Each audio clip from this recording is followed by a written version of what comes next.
I'm Kristen. I'm a wife and a mom. 2.5 years ago, starting to look towards 3 years ago now, my entire world was shattered. My family was shattered when I discovered that intrafamilial sexual abuse was happening in my own home. It is unfathomable.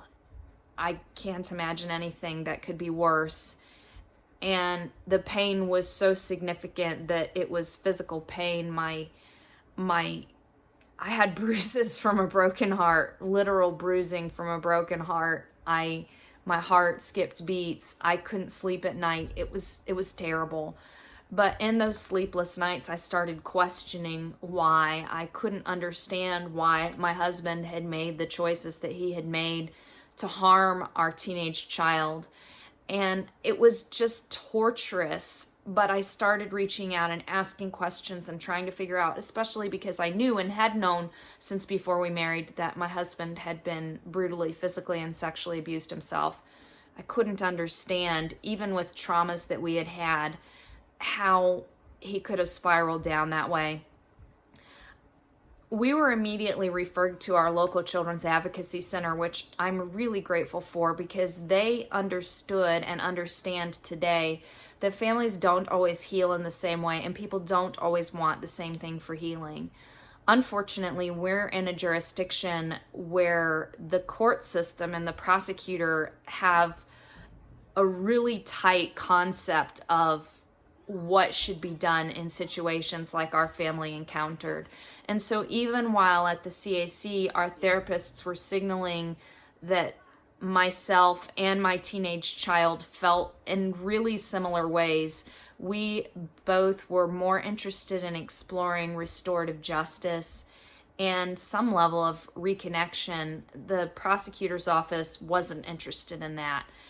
And like I said, we're 2.5 years into this now, almost 3 years into this, and not a day goes by that we do not wish that we had been given that opportunity to explore healing. We had willing professionals in our area, and we had made connections that were willing to come in and facilitate restorative justice sessions and facilitate any family sessions, independent sessions, whatever. We don't know what it would have looked like because it's all guided by the survivor and what the survivor's needs are.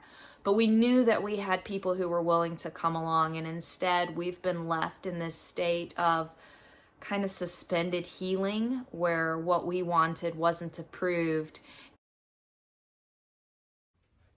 How does what we got compare with what we asked for? We asked for the chance to process with treatment professionals who would work with us individually and then as a family if that's what ended up being wanted. We were told no.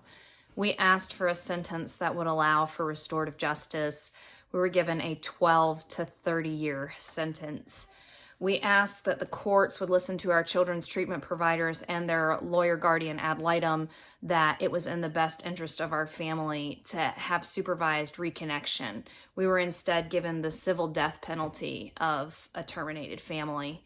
My children aren't allowed to visit their dad, even with the help of willing treatment providers, and I'm left alone with the cost of raising many children and the costs of trying to fight the courts for what was best for us.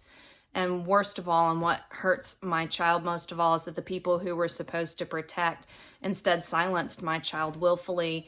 They went against my now adult child's wishes, and they shattered our family and arrested healing.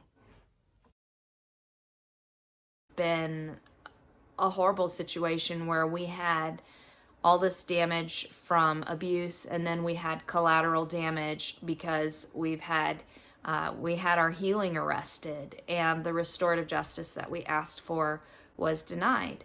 And I believe that on many levels, the healing that we could have possibly experienced through that was also denied because my husband was willing to take responsibility and do the work needed and dialogue.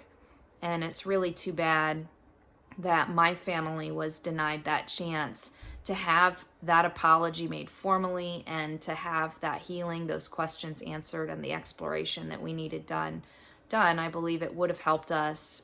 We would have been stronger. We've been resilient, but we would have been stronger and more resilient and possibly seen some aspect of our family healed.